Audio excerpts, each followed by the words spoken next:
Alright, so we're going to start with areas of the brain. Cool, right, Mo? Alright, so the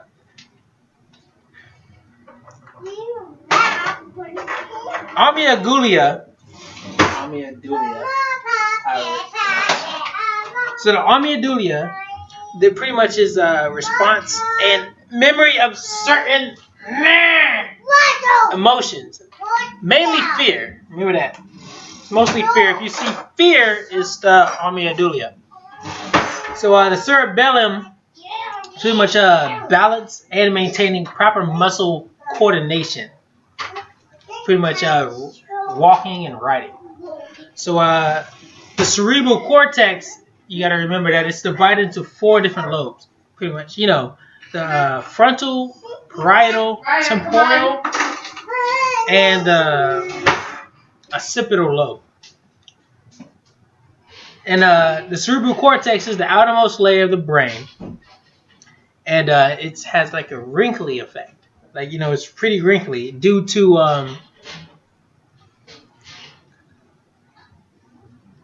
corticalization of the brain. So pretty much due to cortexalization,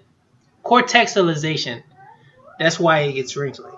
And pretty much processing sensory, motor, and memory information. That's pretty much what the cerebral cortex does. Processing sensory, motor, and memory information. You have to also remember that it's the part that's also responsible for reasoning, language, nonverbal communication, intelligence, and personality. It's divided in those 4 different lobes. Boom. So, corpus callosum is pretty much, it connects the right and the left hemispheres of the brain.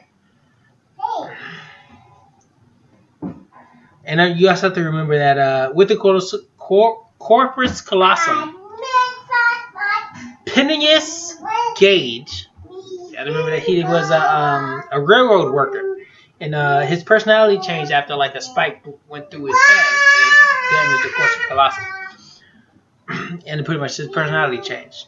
Boom, you know the story. Look it up.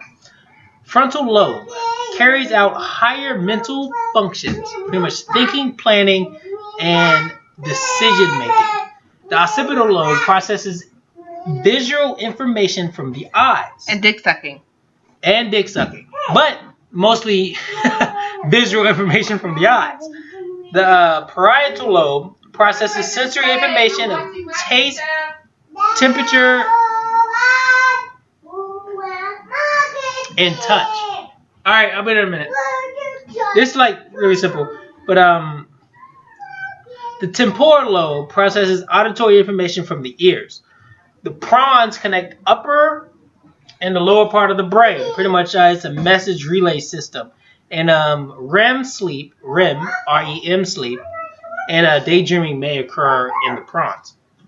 The hippocampus is long-term memory and emotional responses. It's pretty much a horseshoe shape, and Alzheimer's disease affects the hippocampus because it's long-term memory. Hypothalamus pretty much controls your hunger, your thirst, and maintenance of body temperature. Pretty much, you got to think of the hypothalamus controls the pituitary gland, which is the master gland, and it pretty much is in control of your emotional behavior. Also, your sexual desires and things like that. Medulla oblongata regulates life-sustaining functions. Think about it for a second. Life-sustaining functions: breathing, swallowing, heart rate.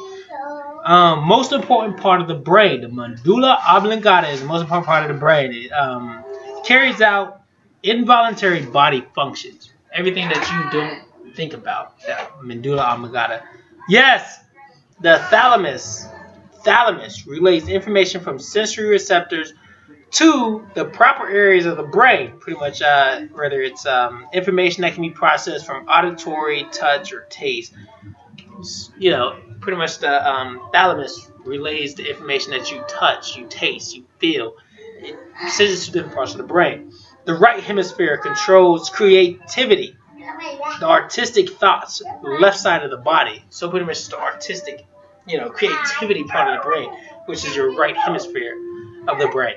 Your left hemisphere of the brain controls logic and reasoning, academic side of the brain. Pretty much the right side to control your brain.